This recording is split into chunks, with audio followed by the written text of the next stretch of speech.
Jennifer's friends were planning to ridicule Jennifer by bathing and dressing her up half naked. They wanted to destroy her magic and then make mockery of her before the entire school. They had planned to invite her to a hidden corner during the feast and lure her to the swimming pool. They were going to bath her well with medicated soap, rub her with body cream and made her up like a stripper.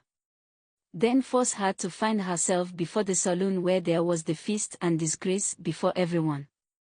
She didn't want to be present at the campus ball, but due to the fact that it was mandatory and obligatory she had to be there. She never thought anyone could be bothered of her dirty looks. She had become used to being addressed as a ridiculous girl, Miss Odd and dirty schoolgirl. While going to the feast she had nothing to put on, so she borrowed her single mother's gown and was seen inside like a mistaken identity.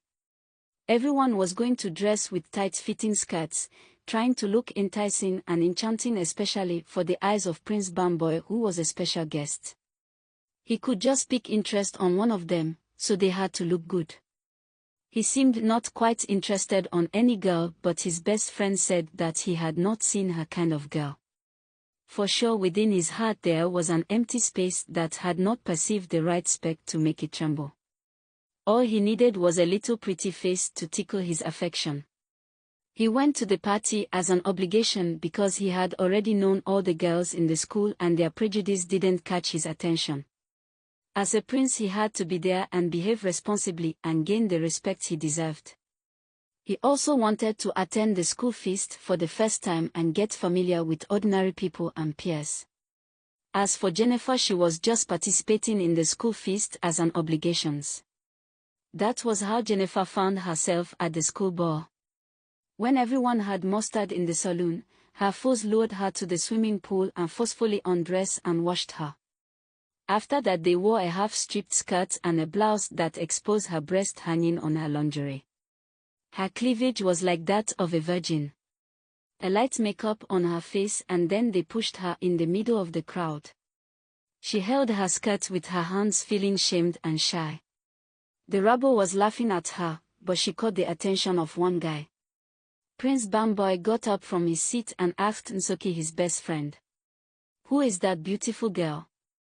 Don't you know Jenny the ridiculous girl?" "What? But she was wearing an old granny's gown."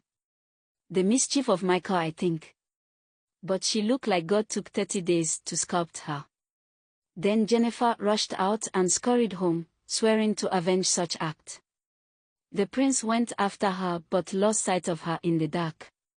He ran back panting to his friend. "I couldn't reach her," Shivan said in the dark. "She is shy of dressing like that. But she was like a blossoming flower just out of its petals. In fact, she is my ideal girl." The foes of Jennifer never knew they had ignited an emotion that was like a quiet stream but running deep. Through the party half of the girls tried to have a dance with the prince but he turned them down. His mind was fantasizing over the beautiful Jennifer. It was not long when Michael and her friends found out that they had caused the prince to find his missing rib. That was when they swore Jennifer could never go out with the prince. The serious rivalry was gradually emerging while Jennifer was not aware. She had sparked the emotions of the prince who was yearning for her. Inside those her tattered garments was an innocence of beauty who caught the attention of the prince.